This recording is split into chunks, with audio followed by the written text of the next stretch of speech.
దక్షిణ కాశీ వేములవాడ రాజన్న ఆలయంను అపవిత్రం చేసిన శివలింగం ఏదైతే హిందువుల ఆరాధ్య దైవమైన శివలింగం పైన మూత్ర విసర్జన చేసిన సయ్యద్ ఏదైతే ఉందో హజరత్ బాబా ఒక దర్గా ఏదైతే కట్టడం ఉందో అక్రమ కట్టడం ఉందో హిందువుల మనోభావాలు దెబ్బతీసిన ఒక సమాధిని వెంటనే తొలగించాలి.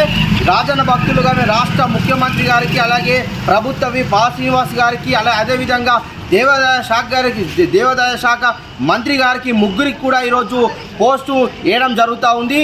మేము ముఖ్యంగా డిమాండ్ చేస్తూ ఉన్నాం, హిందువుల ఆరాధ్య దైవమైన శివలింగం పైన అపవిత్రం చేసిన ఆ యొక్క ఏదైతే సమాధి ఉందో ఆ దర్గా ఏదైతే హజరత్ దర్గా ఏదైతే ఉందో సమాధి ఉందో ఆ సమాధిని వెంటనే తొలగించాలని రాజన్న భక్తులు డిమాండ్ చేస్తూ ఉన్నాం. ఈరోజు రాజ్యాంగ ప్రకారం కూడా చూసుకుంటూ ఉంటే ఎక్కడ కూడా అన్య మతస్థుల కట్టడాలు చిహ్నాలు ఉండద్దు కూడా స్పష్టంగా ఉంది.